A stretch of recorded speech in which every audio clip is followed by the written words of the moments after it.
구약성경 민수기서 14장 1절에서 10절입니다. 어려운 고통을 겪을 때 어떤 태도를 가져야 할까요?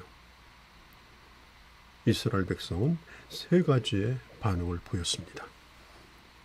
첫 번째, 백성들은 원망했습니다. 누군가를 원망하는 것으로 자기의 속마음을 드러내는 것이죠.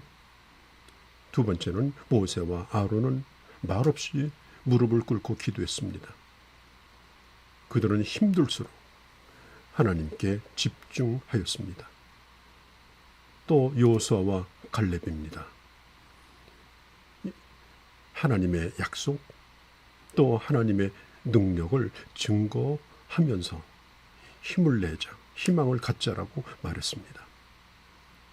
똑같은 처지에 있었지만 사람들의 반응은 달랐습니다. 정신의학자 칼 매닝거는 자신의 실험적 고백을 통해서 그는 이런 얘기를 했습니다. 태도는 사실보다 더 중요하다. 사실보다 태도가 그 결과를 결정한다라고 하는 것이죠. 이 태도라는 말을 다른 말로 자세라고 말할 수가 있겠죠. 아무리 절망적인 상황에 놓여 있다 할지라도 그 사실에 대하여 어떤 태도를 가지는가 하는 것이 중요하다는 것입니다. 그러나 태도보다 더 중요한 것은 그 사람이 가지고 있는 믿음이고 또 그 믿음은 그 사람의 태도에 영향을 끼친다라고 하는 거죠. 여호수아와 갈렙은 하나님을 온전히 신뢰하고 따랐던 사람이기 때문에 그런 상황 가운데서도 믿음의 태도를, 하나님의 사람의 태도를 보여준 것입니다. 10명의 정탐꾼은 하나도 좋은 말을 하지 않았습니다. 처음부터 끝까지 전부 비관적인 말로 일관합니다. 13장 23절서부터 그들은 가나안 땅의 그 풍요한 모습을 그대로 인정하였죠. 사실은 맞다는 겁니다. 사실을 인정했습니다. 똑같은 사실을 보았습니다. 사실을 경험했습니다. 그런데 그 뒤에 그는 이렇게 말합니다. 그러나 라고 하는 조건을 답니다. 31절에 보면 그러나 우리가 가나안 땅에 들어가지 못할 것이라고 결론을 내립니다. 그러면서 13장 32절서부터 그들은 가나안 땅을 악평하기 시작하고 그 얘기를 들었던 백성들은 힘이 다 빠져나갑니다. 33절에 보면 그들이 우리를 볼 때 우리를 메뚜기로 생각할 것이다 라고 말합니다. 자, 본인 스스로를 메뚜기라고 생각하니 그 메뚜기가, 한철 메뚜기가 무슨 희망을 갖겠으며 무슨 일을 하겠습니까? 14장 1절에 보면은 그 이야기를 들었던 백성들은 밤새도록 통곡합니다. 아마 처음에는 몇 사람이 울기 시작했을 겁니다. 우는 사람의 수가 점점 늘어났습니다. 그리고 절망합니다. 절망의 끝은 뭡니까? 우리 다 죽자. 살아서 뭐하냐? 여기서 끝내버리자. 그들은 그런 생각을 가진 것입니다. 상대방을 거인처럼 보았고 그리고 자신들을 메뚜기처럼 생각했습니다. 들어가자마자 밟혀 죽을 것이다. 그걸 생각하니까 한숨과 눈물만 나오는 겁니다. 그들에게는 하나님의 약속도 하나님의 능력도 없었습니다. 현실만 보인 것입니다. 자, 2절에 보면은 이제부터는 더 적극적으로 원망하면서 사람들을 선동하기 시작합니다. 그리고 이스라엘 무리들은 앞으로 가기보다는 후퇴를 결정합니다. 이런 신앙생활에 후퇴란 없습니다. 가만히 있어도 인생은 갑니다. 뒤로 가는 인생은 없습니다. 앞으로 갈 뿐입니다. 어떻게 인생이 후퇴할 수 있습니까? 그리고 하나님의 사람의 미래는 천국입니다. 자, 그들은 후퇴했습니다. 그러다가 결국 그들은 가나안 땅에 들어가지 못하고 40여 년 동안 광야를 방황하다가 거기서 다 죽게 됩니다.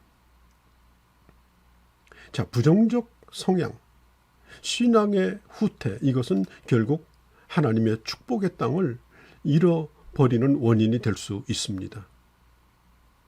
어떤 분은 그렇게 말하더라고요. 원망이란 뭐냐? 원 없이 망하기를 바란다. 그런 뜻이랍니다. 정말 그렇습니다. 자꾸 원망하다 보면은 결국은 망할 수밖에 없는 그런 결론에 도달하고 망하게 되는 것입니다.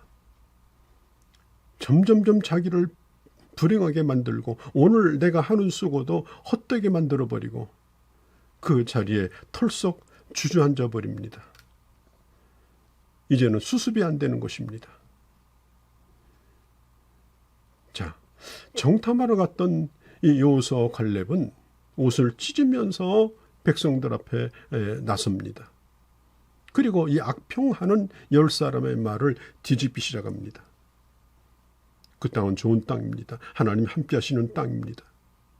정복하여 우리가 먹어야 될 땅입니다. 하나님 함께 하시면 그 땅은 우리의 먹잇감입니다. 먹으라고 주신 겁니다.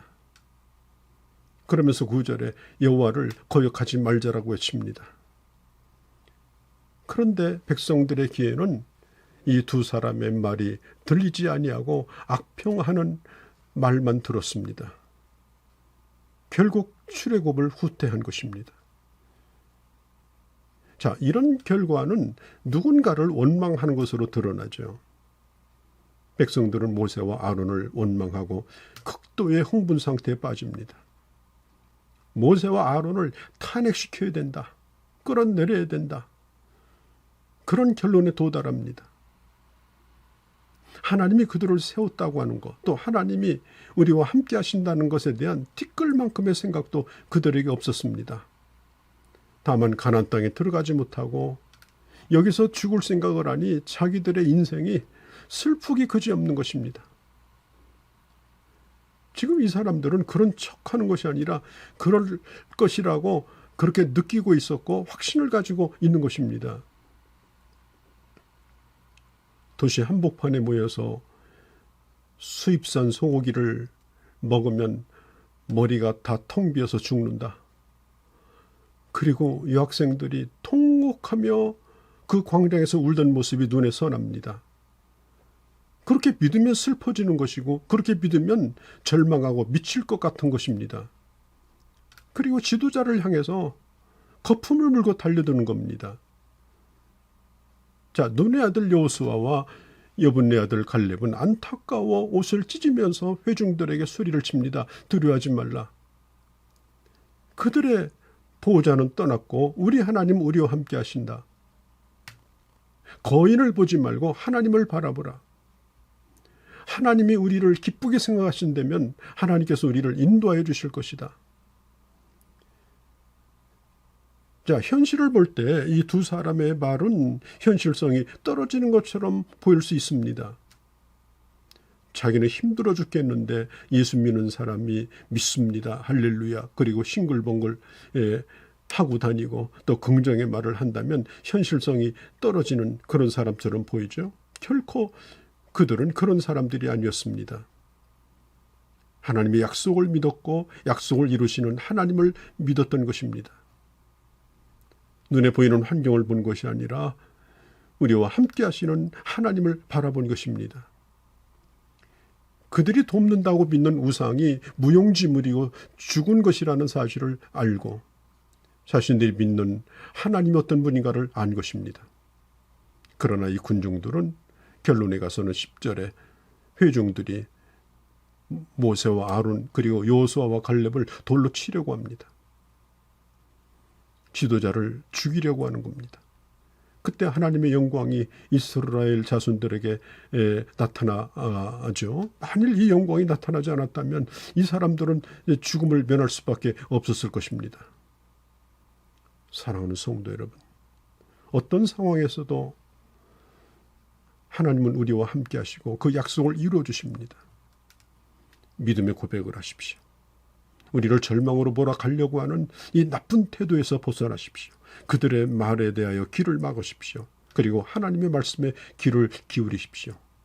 우리와 함께 하시는 우리 주님을 찬양하고 그리고 아멘으로 응답하고 고백하는 그런 하나님의 자녀들이 되어주시기를 바랍니다.